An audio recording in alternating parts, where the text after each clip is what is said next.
Assalamualaikum warahmatullahi wabarakatuh. Waalaikumsalam warahmatullahi wabarakatuh. Alhamdulillahirabbil alamin. Wassalatu wassalamu ala Rasulillah. Amma ba'd. Alhamdulillah kita bisa hadir di tempat ini dengan keadaan sehat walafiat. Lalu juga puji syukur kehadirat Allah Subhanahu wa taala atas karunia-Nya kita bisa hadir di tempat ini dengan keadaan sehat walafiat. Lalu juga salawat serta salam mari kita curahkan pada junjungan Nabi besar Nabi Muhammad SAW atas syafaatnya, semoga kelak membantu kita di yaumil akhir. Pertama-tama yang saya hormati kepada Ibu Yulis selaku pengajar guru kita khususnya di mata pelajaran bahasa Indonesia.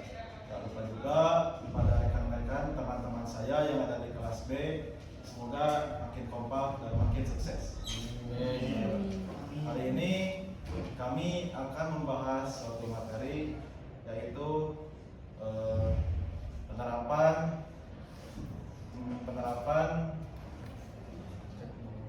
teknologi informasi terhadap dalam layanan keuangan syariah. Oke, baik, langsung saja ke perkenalan. Nama saya Muhammad Asfar Latiful Ihsan. Nama saya Muhammad Rashid. Nama saya Muhammad Alam Raya. Nama saya Muhammad Radin Erinanda. Tanpa lama-lama, langsung saja ke materi yang akan dipaparkan oleh Rashid. Baiklah, saya akan membahas tentang pendahuluan. Di dalam pendahuluan terdapat 4 poin yang harus kita ketahui. Yang pertama, latar belakang. Latar belakang dalam meningkatkan efisiensi dan akses keuangan syariah.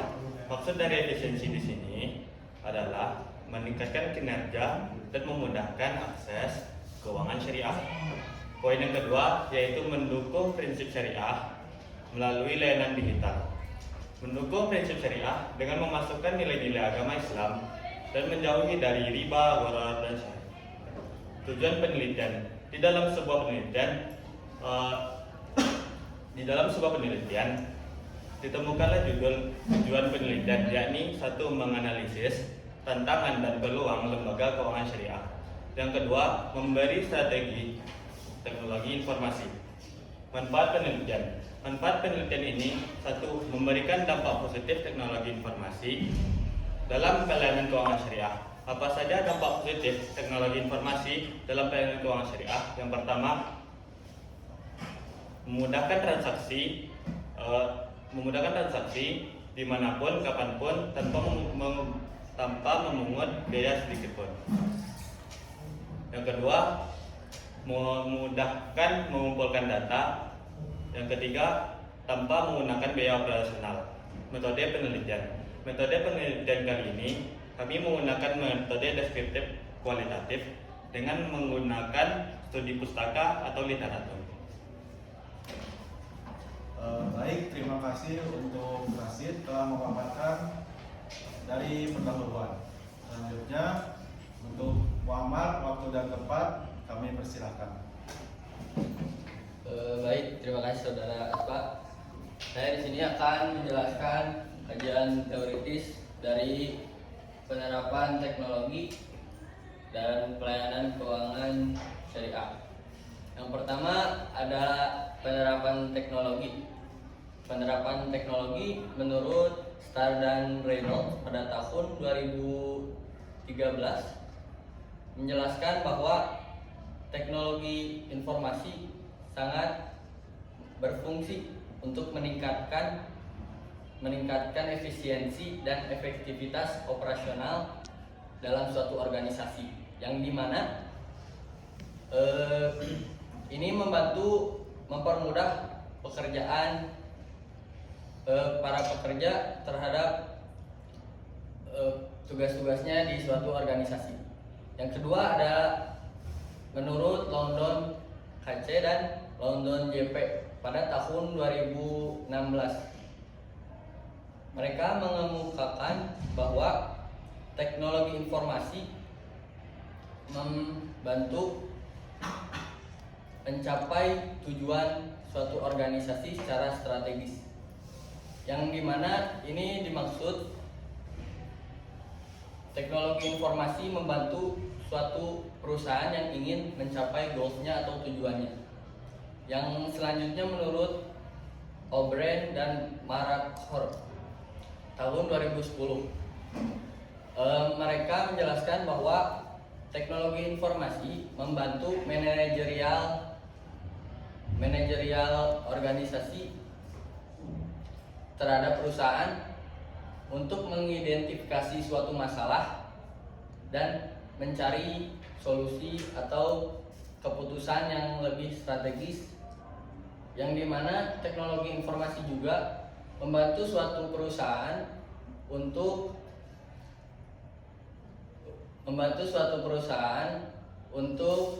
mengidentifikasi masalah, mencari kekurangan dari suatu masalah dari suatu perusahaan yang akan dikembangkan untuk mencari keputusan yang baik dan yang benar.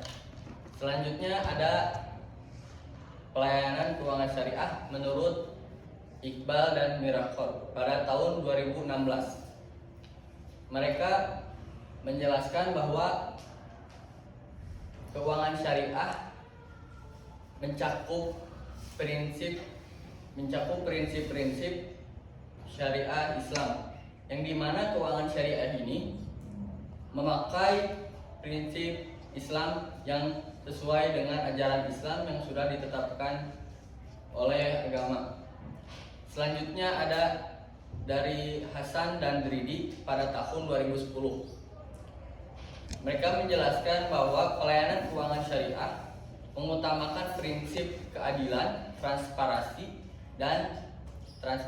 dan pembagian risiko, yang dimana keuangan syariah ini menggunakan metode transparansi, yang dimana nasabah akan tahu akan kebenaran dan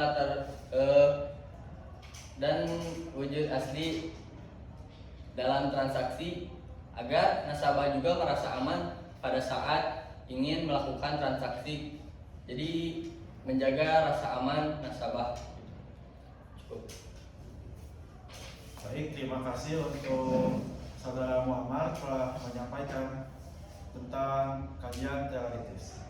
Selanjutnya untuk Saudara Radin, waktu dan tempat kami persilakan. Baik, terima kasih kepada Saudara Aspa yang telah memberikan saya kesempatan. Di sini saya akan membahas tentang pembahasan pelayanan keuangan syariah atau penerapan teknologi dalam keuangan syariah itu memiliki kendala. Yang pertama ada tantangan dalam menjaga keamanan data dan privasi.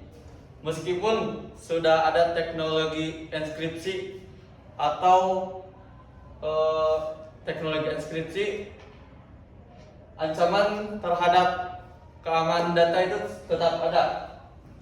Seperti misalnya ancaman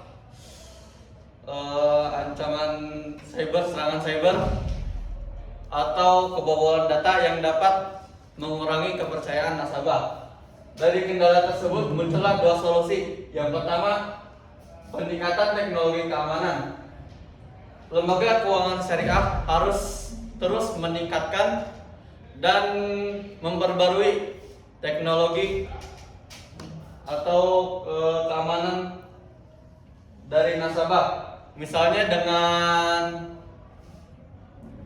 dengan kecerdasan buatan atau AI untuk mendeteksi lebih awal tentang ancaman cyber atau pembobolan data dan untuk melindungi data nasabah. Yang kedua ada pendidikan dan sosialisasi keamanan data. Selain peningkatan teknologi keamanan, lembaga juga dapat memberikan pendidikan atau sosialisasi keamanan data kepada nasabah tentang bagaimana cara menjaga keamanan data pribadi dan pentingnya kata sandi yang kuat untuk menjaga keamanan data. Untuk kendala yang kedua ada ketergantungan pada infrastruktur teknologi. Ketergantungan kepada infrastruktur teknologi. Banyak beberapa nasabah yang kurang dalam memakai teknologi. Seperti misalnya di daerah-daerah yang kurang berkembang teknologinya. Maka dari kendala tersebut muncullah dua solusi. Yang pertama adalah ada perluasan akses teknologi. Lembaga keuangan syariah dapat bekerja sama dengan penyedia layanan internet atau pemerintah untuk memperbaiki teknologi khususnya di wilayah-wilayah yang kurang berkembang. Yang kedua ada alternatif layanan non digital. Bagi lembaga keuangan syariah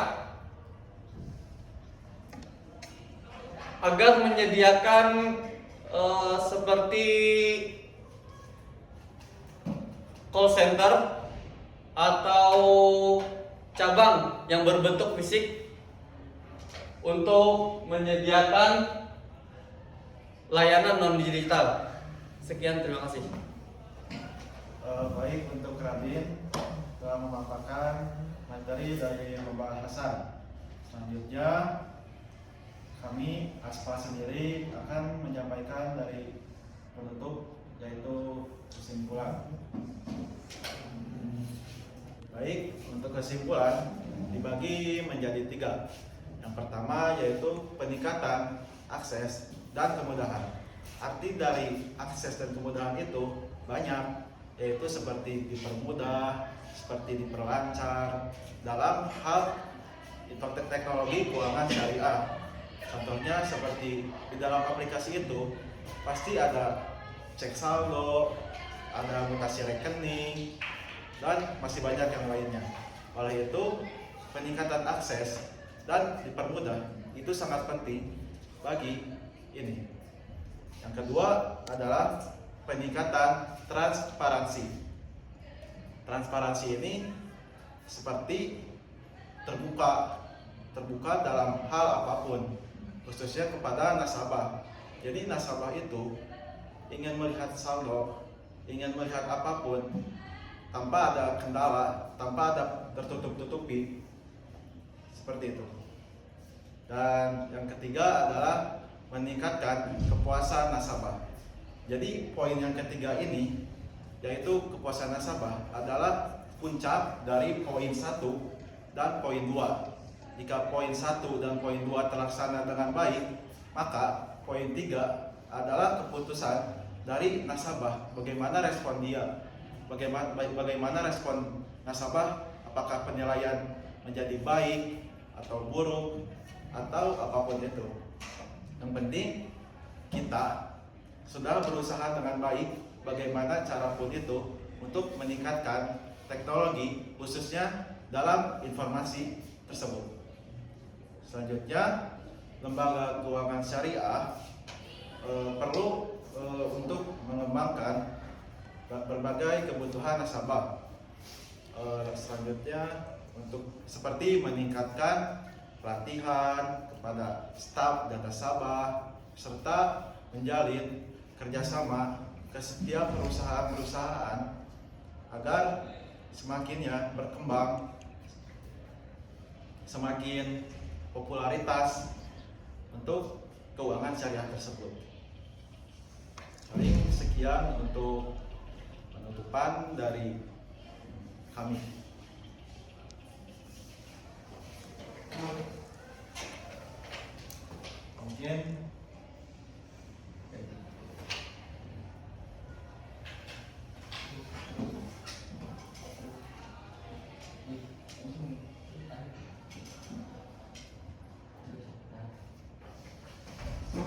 Mungkin sekian dari kelompok kami.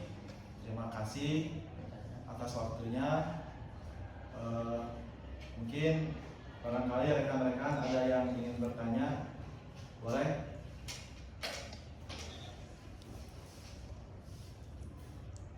Siapa? Oke. Siapa dulu? Kamu dulu. Baik, saya akan memberikan pertanyaan kepada Muammar. Bagaimana teknologi dapat mengurangi biaya operasional bank syariah? Terima kasih. Baik, mungkin untuk pertanyaan bisa ditampung dulu. Untuk berikutnya siapa yang mau bertanya? Oke, Arya bagaimana?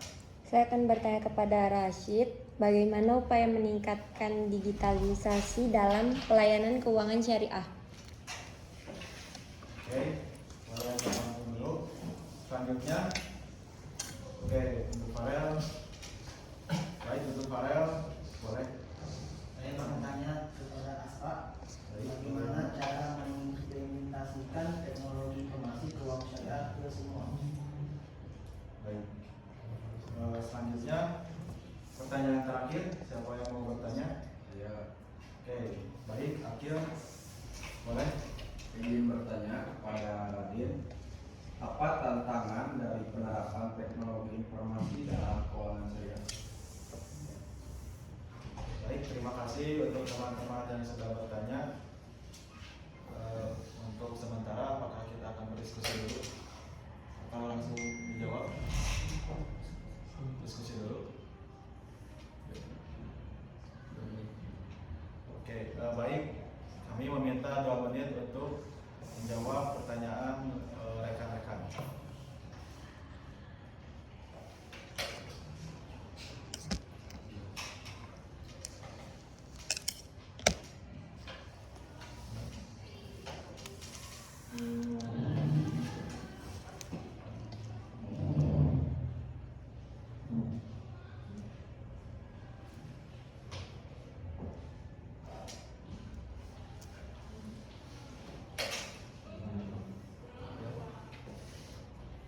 Baik, untuk pertanyaan pertama mau dijawab sama Muhammad.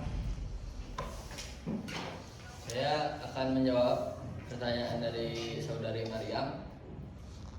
Bagaimana untuk mengurangi biaya pada suatu bank syariah ya? Ya.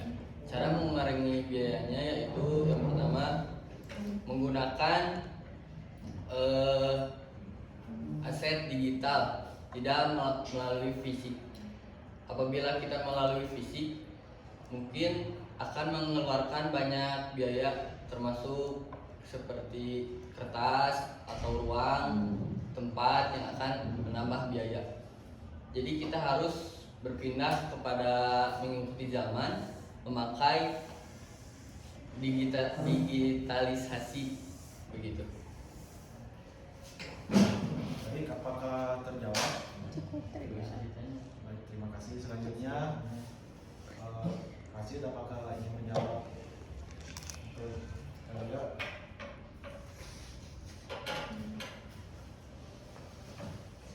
Baiklah, pertanyaannya upaya meningkatkan digitalisasi dan keuangan syariah itu hanya berkolaborasi dengan pemerintah serta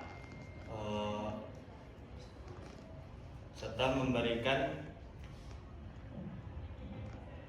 berkolaborasi dengan pemerintah serta memberikan masukan terhadap masyarakat.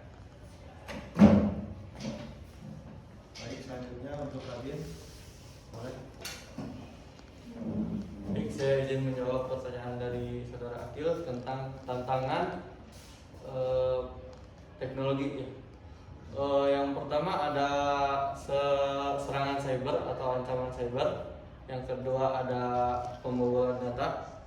Yang ketiga ada kurangnya edukasi dan literasi kepada nasabah, baik nasabah atau pegawai bank. Dan yang terakhir ada kurangnya infrastruktur teknologi di wilayah-wilayah tertentu. Sekian, terima kasih. Baik, terima kasih. Selanjutnya saya ingin menjawab pertanyaan dari Farel, yaitu bagaimana cara mengimplementasikan teknologi informasi dalam keuangan syariah untuk semua kalangan. Mungkin saya bisa menjawab dengan harus mengkampanyekan dari mulai dari remaja, dari mungkin orang tua, supaya merata juga gitu. Selanjutnya seperti mengiklankan di media sosial, di khususnya seperti platform Facebook, YouTube, Instagram, dan masih banyak platform yang lainnya. Mungkin apakah terjawab? Oke. Baik, terima kasih atas waktunya. Semoga bermanfaat apa yang kami sampaikan. Mohon maaf juga bila ada kesalahan. Assalamualaikum warahmatullahi wabarakatuh. Waalaikumsalam